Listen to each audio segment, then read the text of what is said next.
तपाईहरुलाई थाहा छैन हैन हामीलाई चाहिँ बाइक राइडर्सहरुले चाहिँ मेनली थाहा हुनुपर्छ के कुरा हो भने जस्तो कि इन्जिन ओइल चेन्ज गर्दाखेरि प्राय सबै बाइकको सिमिलरै हुन्छ हैन यो मेरो बाइक यो 250 को यो 2020 मोडल हो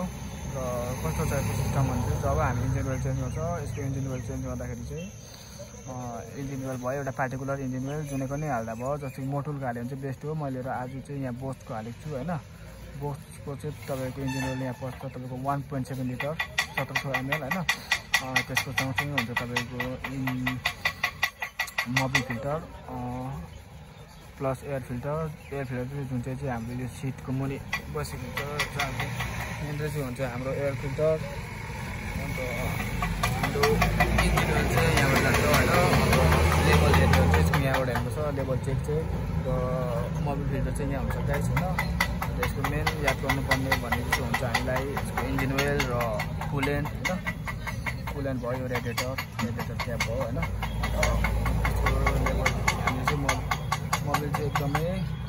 जब बाइक निकाल्छौँ छुन्छौँ स्टार्ट गर्छौँ अथवा हिँड्छौँ हामीले फर्स्ट अफ अल चाहिँ चेक गर्नुपर्ने हुन्छ मोबिल हैन अहिले चाहिँ यहाँ मेरो मोबिल देखाएको छैन जब अहिले चाहिँ मेरो मोबिल चेन्ज हुँदैछ र अब ड्रेन भइसक्यो लगभग सबै मोबिल अनि अब हामी मोबिल हाल्न जानु आँटेको छौँ हाल्न जानु लागेको छौँ र जब मोबिल हाल्छ त्यसपछि यहाँनिर देखाउँछ है गाइस लेभल अन्त अहिले हामी चेक गराउँछौँ तपाईँलाई यो चाहिँ नै हो त्यो चाहिँ मेन चिज हो मेन चाहिँ हामीले इन्जिन ओइल चाहिँ याद गर्नुपर्छ इन्जिन ओइल छैन भने के हुन्छ भने इन्जिन सिज हुने डर हुन्छ डर होइन इन्जिनै सिज हुन्छ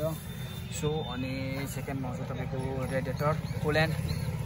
कुलेन्ट लाग्छ है गाइस यहाँनिर कुलेन्ट लाग्छ यहाँ फुल हुनु पऱ्यो र यहाँनिर छ रिजर्भ ट्याङ्कीमा चाहिँ तपाईँले मिस्टेकले भुल गरेर पनि फुल चाहिँ नहाल्नुहोस् होला यसमा लेभल दिएको हुन्छ मिनिमम र म्याक्सिमम यहाँ जुन चाहिँ तपाईँको यहाँबाट देख्न सक्नुहुन्छ यहाँनिर तपाईँले देख्नुभएको छैन होला यहाँनिर हुन्छ यसको मिनिमम र म्याक्सिमम हामीले चाहिँ राख्नुपर्ने हुन्छ म्याक्सिमममा र मिनिमममा चाहिँ केही हुँदैन मिनिममदेखि कम्ती छ भने चाहिँ हामीले टपअप गर्नुपर्ने हुन्छ र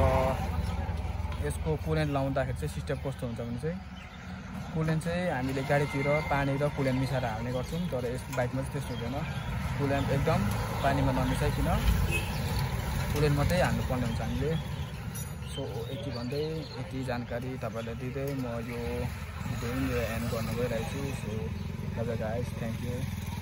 you for watching keep supporting अनि यसरी नै माया दिइराख्नुहोस् म पनि नयाँ भिडियो ल्याइरहने छु तपाईँहरूको सामु सो कस्तो के लाग्यो कमेन्ट गर्नुहोस् होला मेरो भिडियो हेर्नुहुने दर्शकबिन्दहरूलाई सो बाइ टेक केयर